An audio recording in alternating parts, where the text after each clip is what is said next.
Muy buenos días, familia Comunidad Viva Prado. Para mí es un honor estar esta mañana con ustedes en este servicio virtual, nuestro tercer altar familiar como iglesia. Y doy gracias a Dios y al pastor Jean Paul por el privilegio que tengo de poder compartir el mensaje en esta mañana con ustedes, hermanos.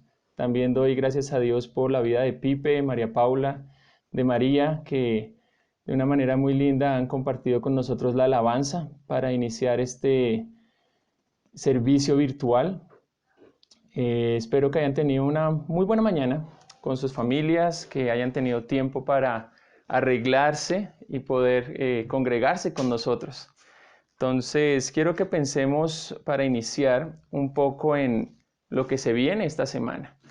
No solo me refiero a el confinamiento a causa del COVID-19, sino que me refiero a esta semana que está entrando. Ya varios de nuestros chicos están disfrutando de vacaciones de Semana Santa y es una semana que apenas inicia hoy. Entonces, quiero que pensemos un poco al respecto, debido a que durante este tiempo se va a estar escuchando a muchísimas personas hablar acerca de la pasión, de la resurrección de Jesucristo. Es más, vamos a estar viendo películas al respecto, quizá escuchando podcasts, quizá viendo imágenes en Facebook al respecto de lo que pasó con Jesús cuando vino a este mundo por morir por tus y mis pecados. Pero no es esa la única perspectiva que tenemos acerca de la obra salvífica por medio de Jesucristo, sino más aún tenemos un relato que nos muestra una perspectiva hacia el futuro de lo que iba a suceder. En el Antiguo Testamento, un profeta, Isaías, estuvo hablándonos de lo que iba a ser la obra de Jesucristo, el Salvador de este mundo, el siervo de Dios, y que no iba a morir solamente, sino que iba a resucitar. Quiero que me acompañen a Isaías,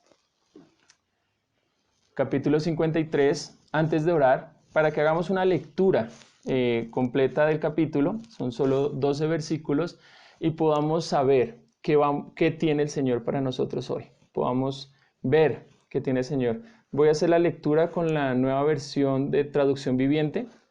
Y dice así, versículo 1. ¿Quién ha creído nuestro mensaje?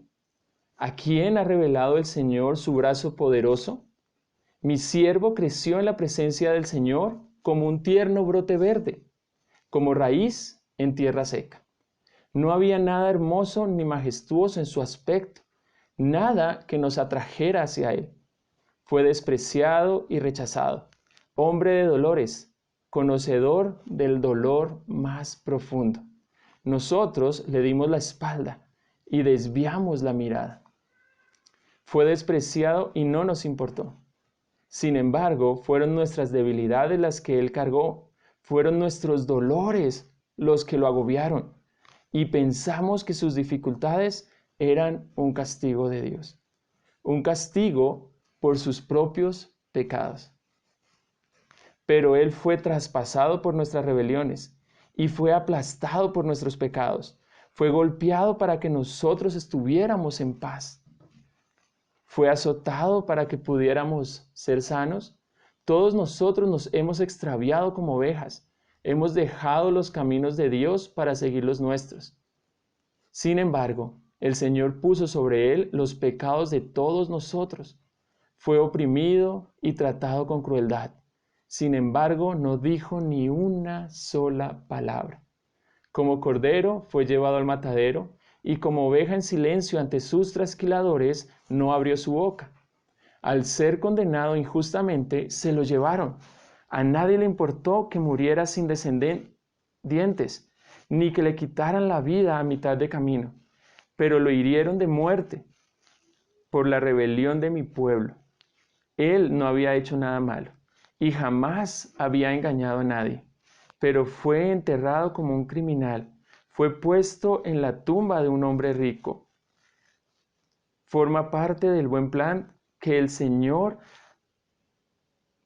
diseñó: aplastarlo y causarle dolor. Sin embargo, cuando su vida sea entregada en ofrenda por el pecado, tendrá muchos descendientes, disfrutará de una larga vida y en sus manos el buen plan del Señor prosperará. Cuando vea todo lo que se logró mediante su angustia, quedará satisfecho.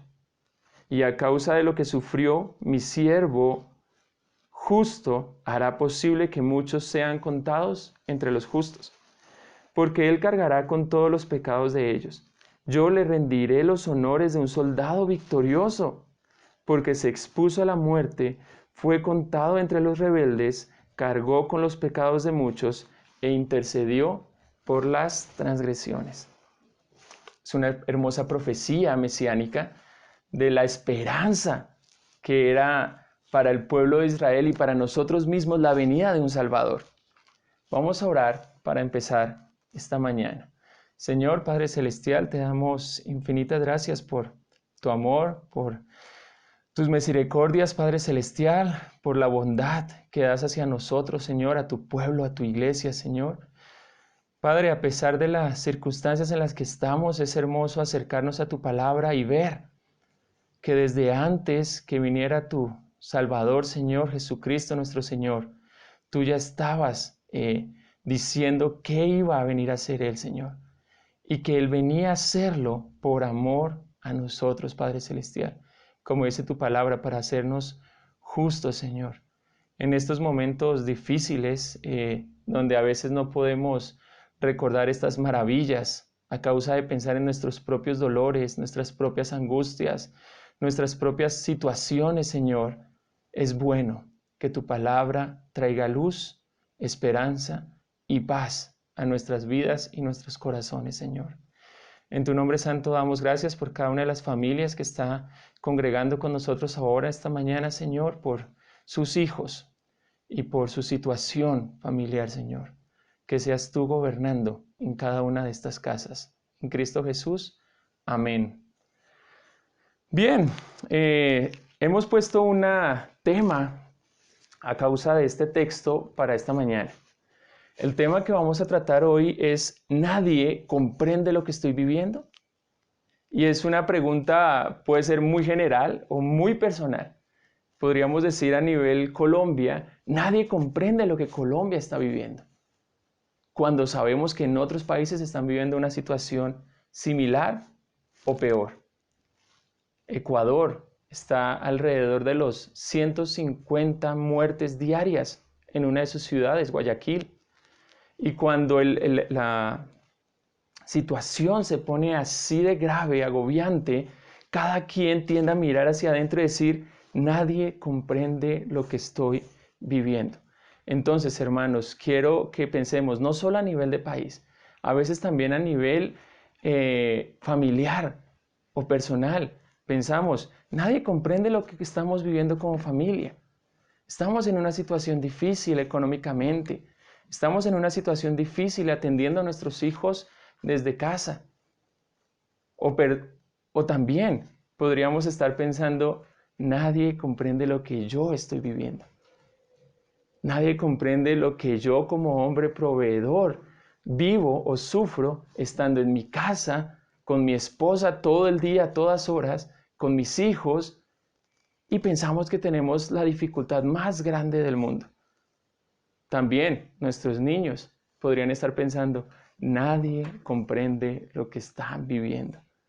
No pueden salir al parque, les toca aguantarse a sus papás todo el día.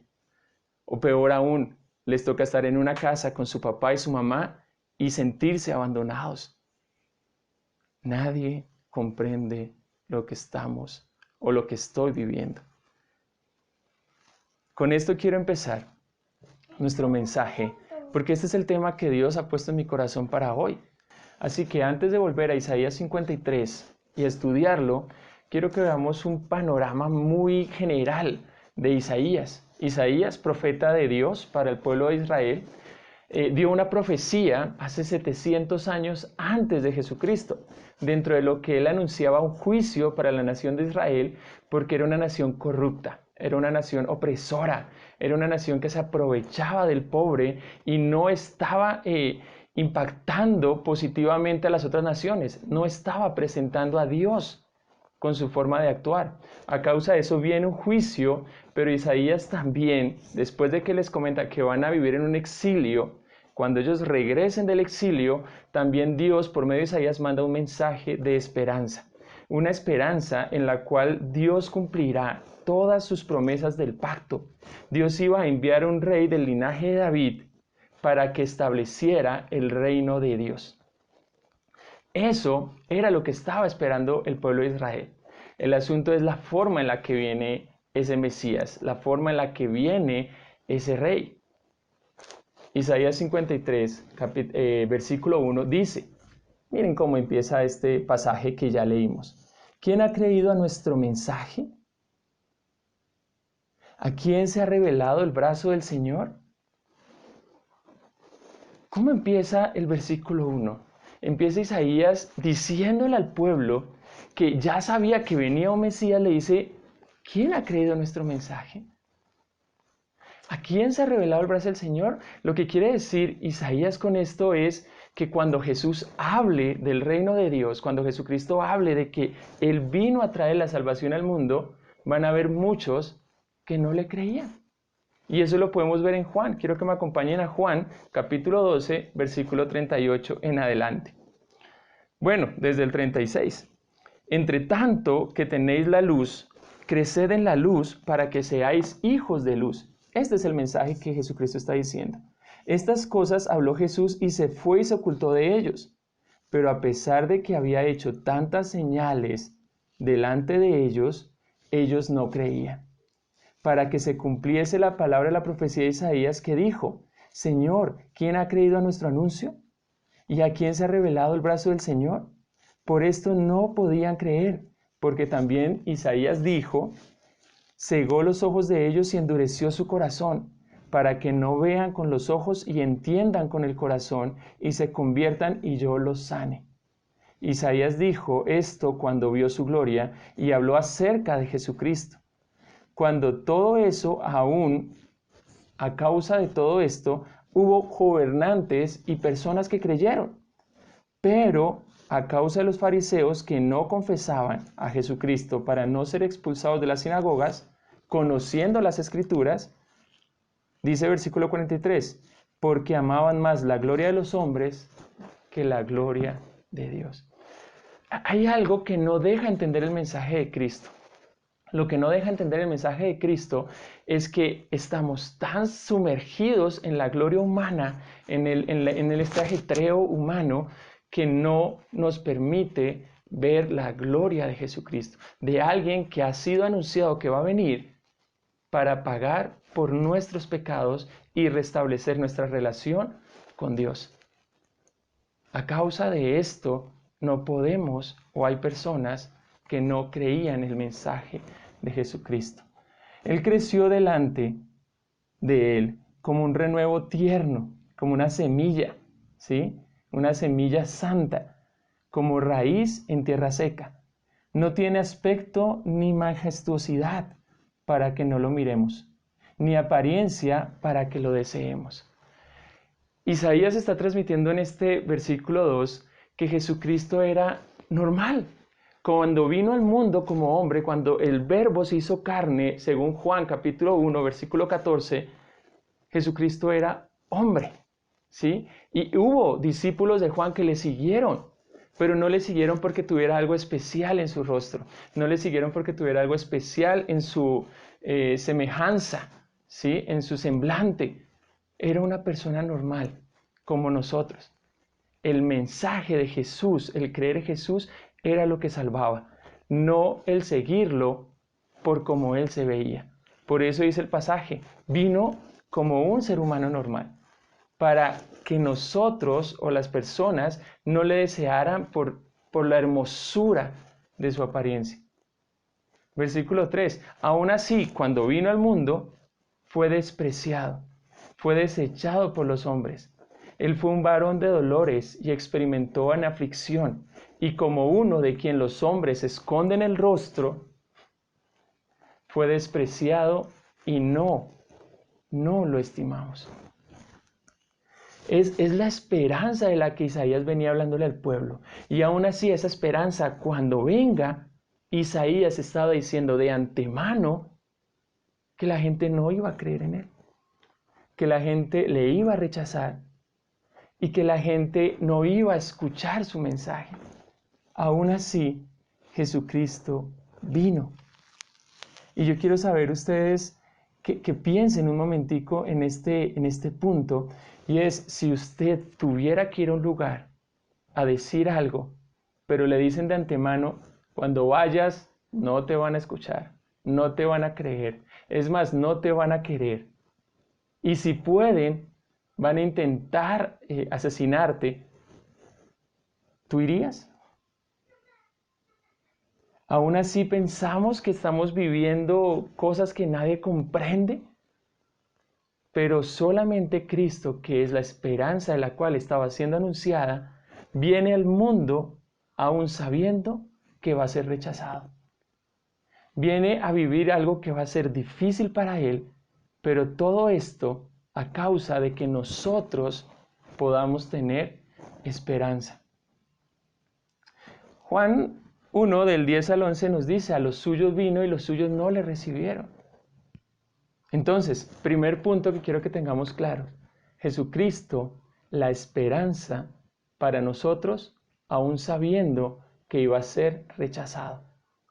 Así que si tú has sido en algún momento rechazado, no te sientas mal, no te sientas el más miserable y digno de lástima, porque Jesucristo, aún sabiendo que iba a ser rechazado, vino para darnos esperanza. Versículo 4. Ciertamente, Él llevó nuestras enfermedades, Jesucristo, y cargó con nuestros dolores. Con todo, nosotros lo tuvimos por azotado, por herido de Dios y afligido, pero Él fue herido por nuestras transgresiones. Él fue molido por nuestras iniquidades. El castigo fue por nuestra paz. El castillo cayó sobre Jesús. Por sus heridas nosotros hemos sido quienes recibimos la salvación. Nosotros hemos sido sanados. Y para mí es muy importante que tengamos en cuenta esto porque las aflicciones de las cuales Isaías profetizó realmente sucedieron. ¿Sí? Y vamos a Juan capítulo 19, versículo 7. Los judíos respondieron, no tenemos una ley, según nuestra ley, Él debe morir, porque se hizo a sí mismo Hijo de Dios. Jesucristo vino, y aunque Él vino, la gente decía que Él debía morir. Pensaban que Él iba a morir por haberse hecho Hijo de Dios, pero no. El texto nos dice que Jesucristo vino, que Dios hizo pecado a Jesús para que pudiéramos nosotros tener limpieza de pecados.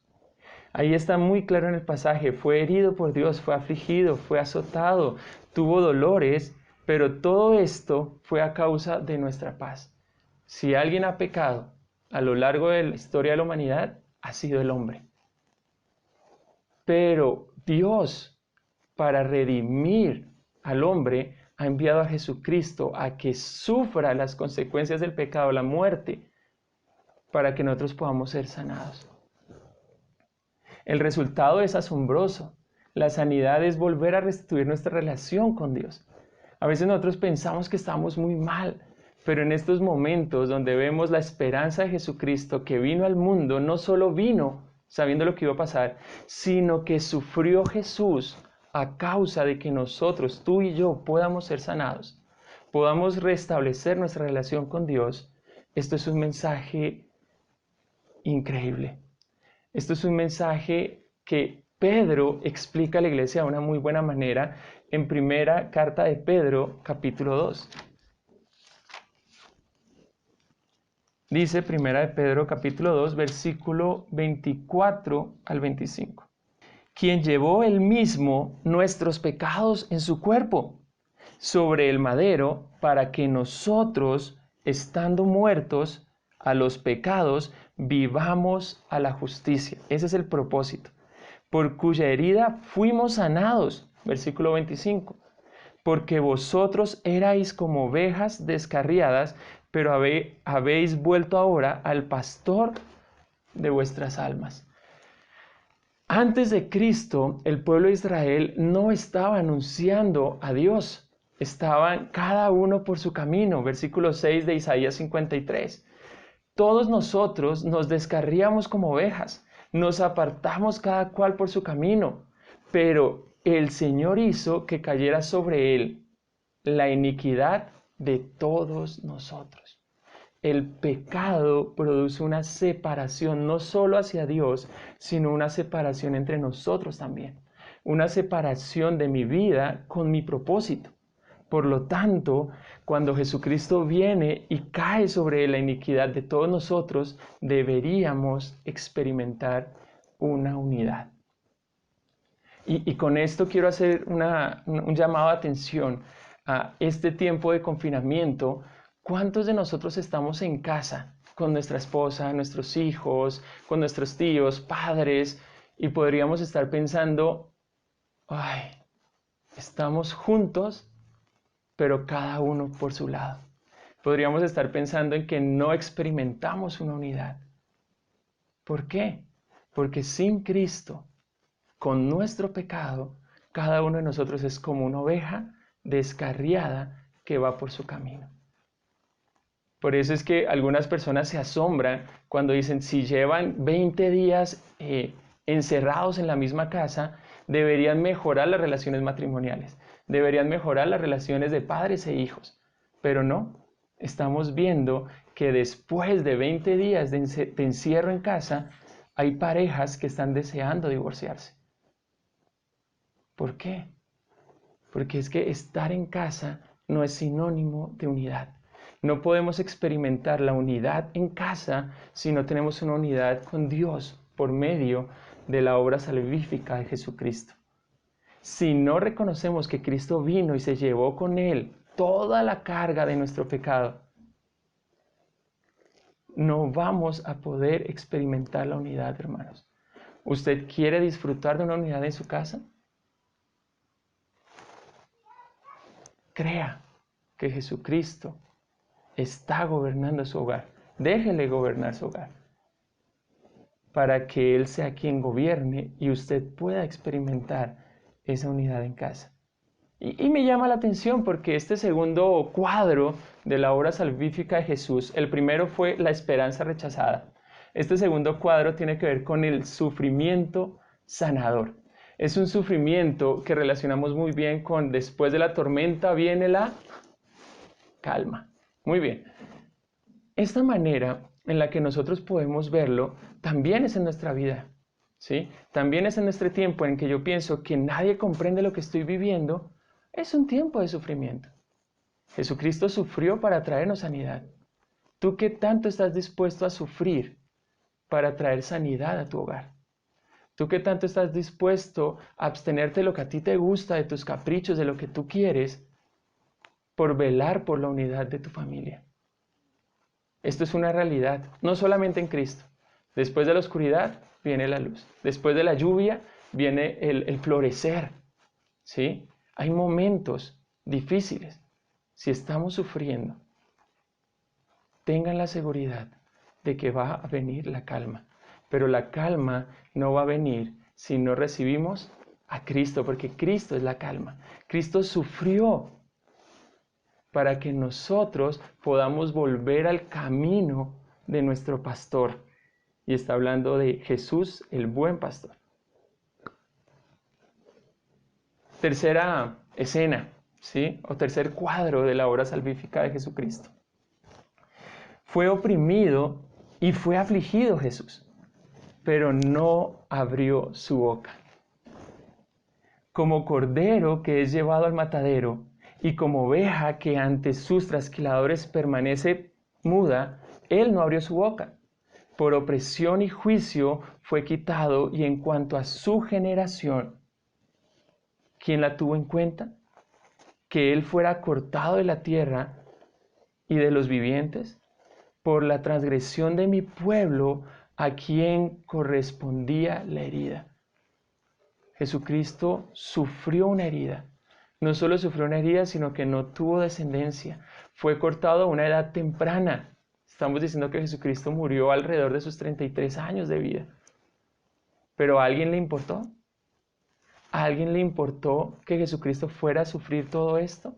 Es más, los judíos en el tiempo de Jesús, teniéndole allí, recordando las Escrituras, viendo lo que iba a pasar con él, ¿les importó pensar en Jesucristo como el Hijo de Dios Redentor del mundo?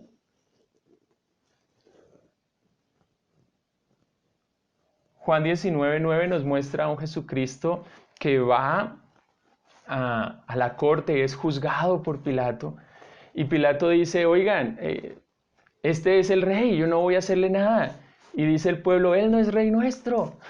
Según nuestra ley deberíamos matarle por hacerse pasar por hijo de Dios.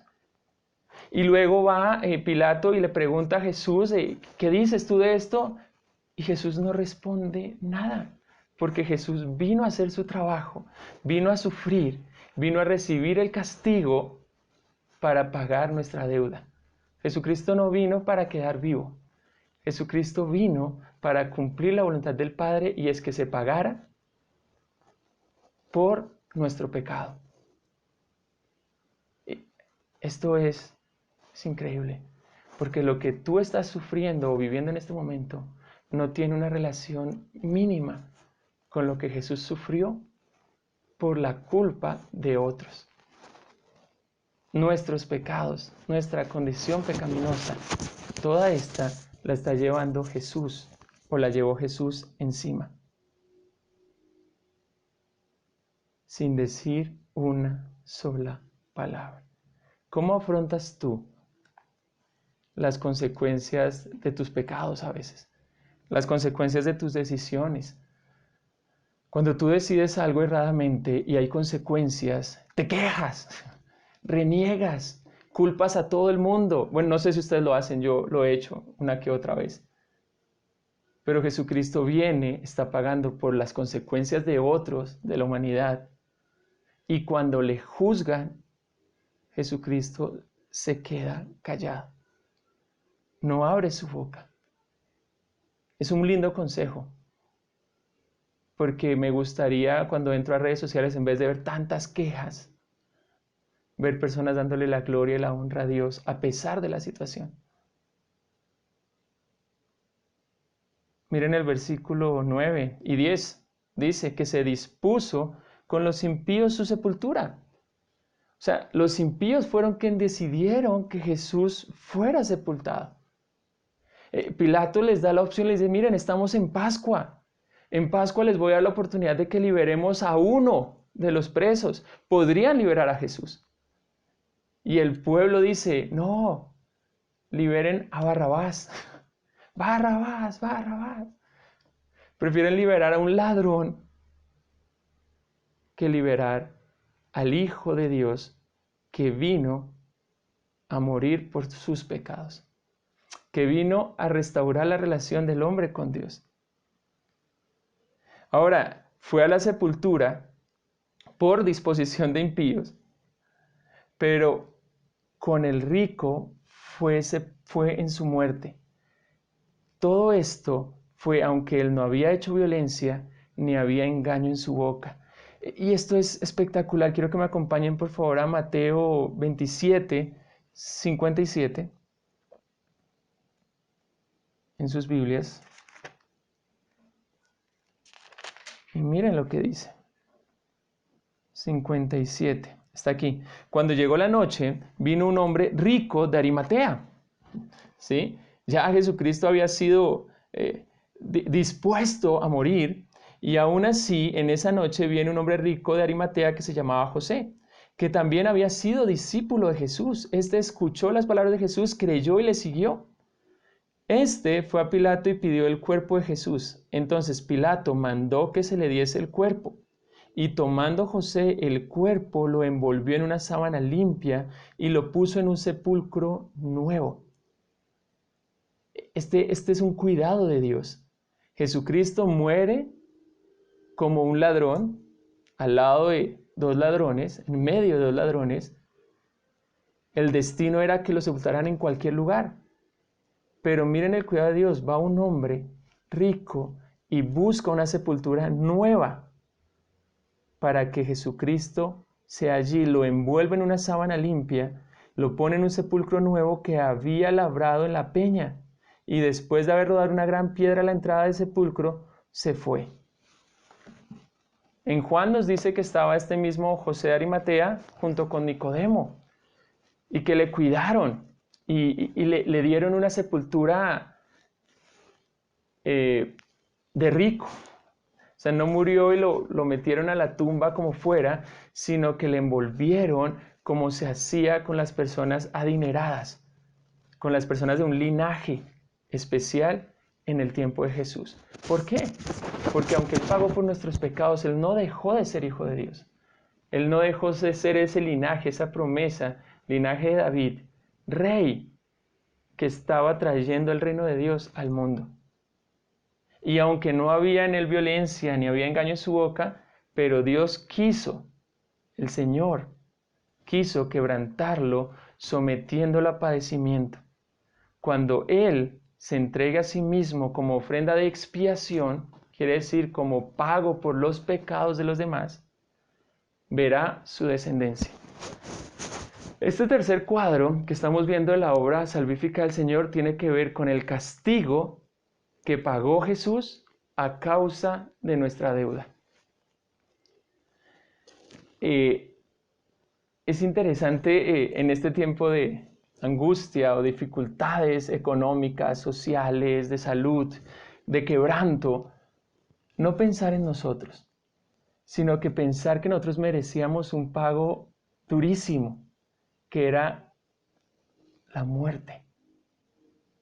Y a causa de ese pago, Jesucristo vino, estuvo dispuesto como cordero.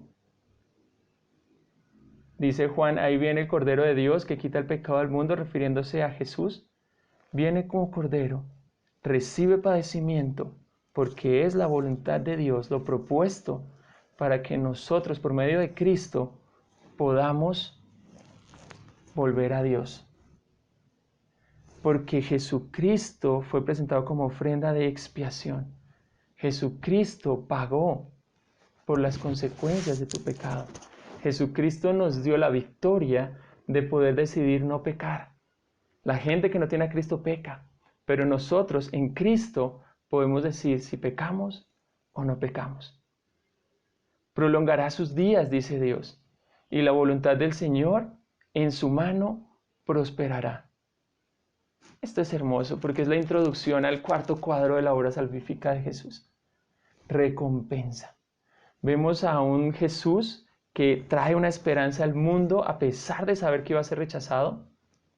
Vemos a un Jesús que sufre por la sanidad de nosotros, del pueblo de Dios, por la restauración de nosotros como humanidad con Dios. Vemos que ese castigo fue propuesto por Dios, lo sufrió Cristo, pero esto permitió que fuera pagada nuestra deuda. Versículo 11 y 12 nos muestra la recompensa de Jesús. Dios prolongará sus días, la mano prosperará. Debido a la angustia de su alma, Él lo verá y quedará satisfecho. Por su conocimiento, el justo, refiriéndose a Jesús, mi siervo, dice Dios, justificará a muchos y cargará las iniquidades de ellos. La obra salvífica podemos resumirla como que un justo que no tenía pecado ni consecuencia vino al mundo a cubrir tu pecado ante Dios para que tú pudieras acercarse a Dios. Podemos ser justos, pero solamente en Cristo, porque en su justicia, siendo justo, Él cargó la iniquidad de todos los que hemos pecado. Por tanto, yo le daré parte con los grandes, dice Dios, y con los fuertes repartirá riquezas, porque derramó su alma hasta la muerte, y con los transgresores fue contado. Llevó el pecado de muchos e intercedió por los transgresores. Romanos 5:18, Pablo nos habla acerca de este suceso de una manera muy especial. Quiero que lo leamos para tener mayor claridad sobre el cuadro de la recompensa.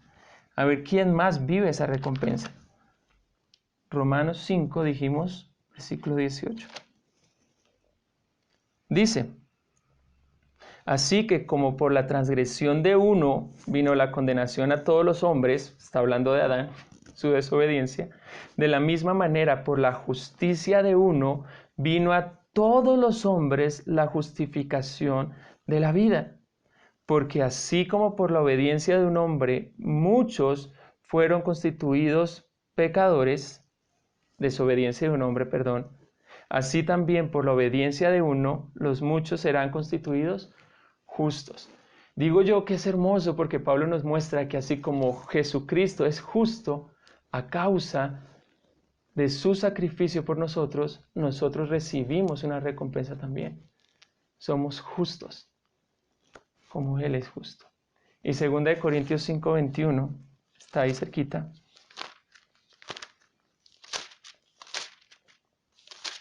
Dice: